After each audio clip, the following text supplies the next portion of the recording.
Hello दोस्तों, आज हम आपको बताने वाले हैं सामान्य ज्ञान से 50 बहुत ही ज़्यादा महत्वपूर्ण प्रश्न। तो वीडियो को लास्ट तक ध्यान से देखिएगा। अगर आप चैनल पर नए हैं तो चैनल को सब्सक्राइब करना ना भूलें। तो चलिए बिना देरी किए वीडियो शुरू करते हैं। तो आज का हमारा पहला सवाल है कि पृथ्वी से चंद्रमा तक पहुँचने में कितना समय लगता है। तो पृथ्वी से चंद्रमा तक पहुँचने में करीब 3 दिन का समय लगता है, यानी आपका ऑप्शन बी सही जवाब रहेगा। अगला सवाल है कि भारत का राष्ट्रीय पशु क्या है। तो जो भारत का राष्ट्रीय पशु है वो बाघ है, यानी आपका ऑप्शन बी सही जवाब रहेगा। अगला सवाल है कि रबर के उत्पादन में भारत का अग्रणी राज्य कौन सा है, यानी रबर के उत्पादन में भारत का सबसे आगे राज्य कौन सा है। तो वो केरल राज्य है, आपका ऑप्शन बी सही जवाब रहेगा। अगला सवाल है कि भारत का सबसे बड़ा सार्वजनिक क्षेत्र का बैंक कौन सा है।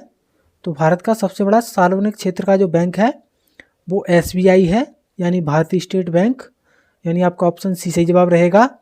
अगला सवाल है कि सूर्य की किरणों से कौन सा विटामिन प्राप्त होता है।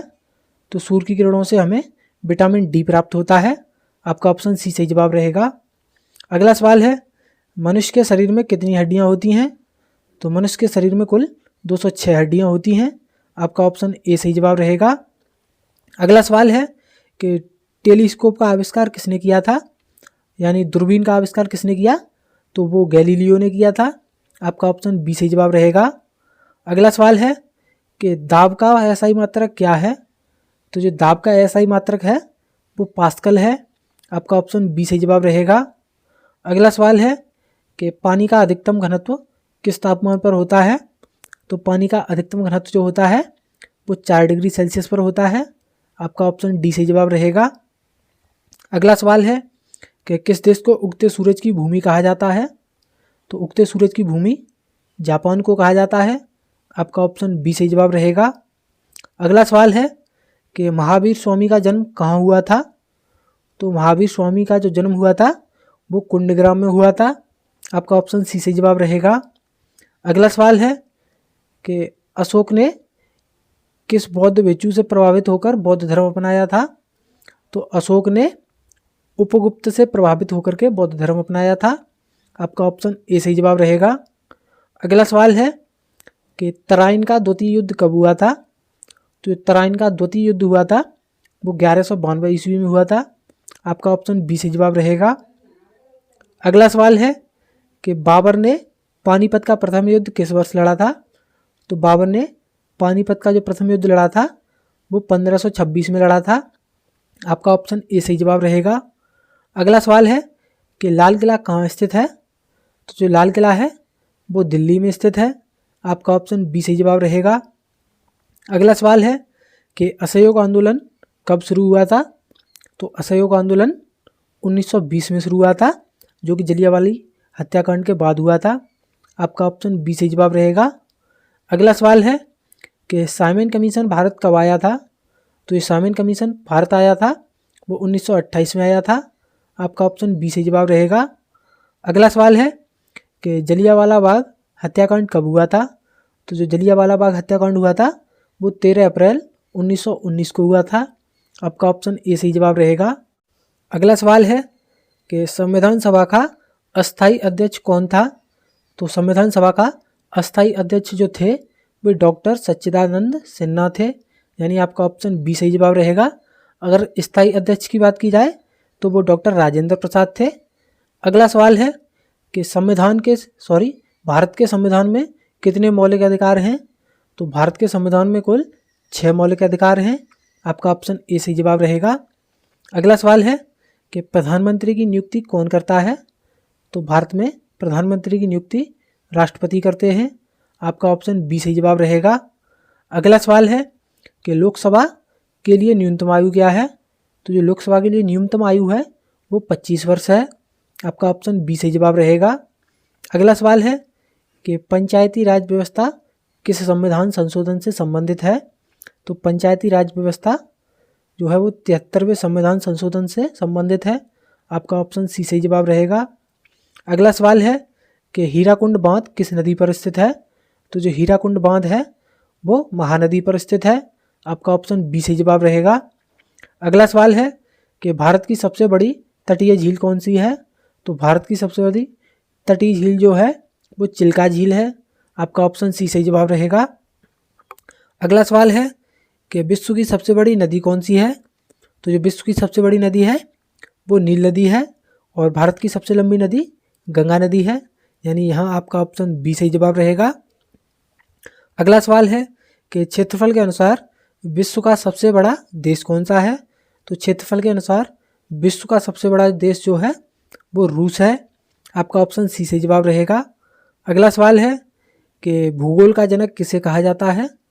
तो भूगोल का जनक इरेटोस्थनीज को कहा जाता है। आपका ऑप्शन बी सही जवाब रहेगा। अगला सवाल है कि ओजोन परत किस परत में पाई जाती है? तो जो हमारी ओजोन परत होती है वो समताप मंडल में पाई जाती है। आपका ऑप्शन बी सही जवाब रहेगा। अगला सवाल है कि पृथ्वी पर सबसे अधिक तत्व कौन सा पाया जाता है? तो पृथ्वी पर सबसे अधिक तत्व जो पाया जाता है वो ऑक्सीजन पाई जाती है। आपका ऑप्शन बी सही जवाब रहेगा। अगला सवाल है कि विद्युत धारा का एसआई मात्रक क्या है? तो विद्युत धारा का जो एसआई मात्रक है वो एम्पियर है। आपका ऑप्शन सी सही जवाब रहेगा। अगला सवाल है कि किस धातु को चाकू से काटा जा सकता है? तो वो सोडियम धातु है जिसे चाकू से काटा जा सकता है। आपका ऑप्शन सी सही जवाब रहेगा। अगला सवाल है कि यूरिया का रासायनिक सूत्र क्या है? तो जो यूरिया का रासायनिक सूत्र है वो CONH2 का होल ट्वाइस है। आपका ऑप्शन बी सही जवाब रहेगा। अगला सवाल है कि विटामिन के की कमी से क्या होता है, यानी विटामिन के की कमी से कौन सा रोग होता है?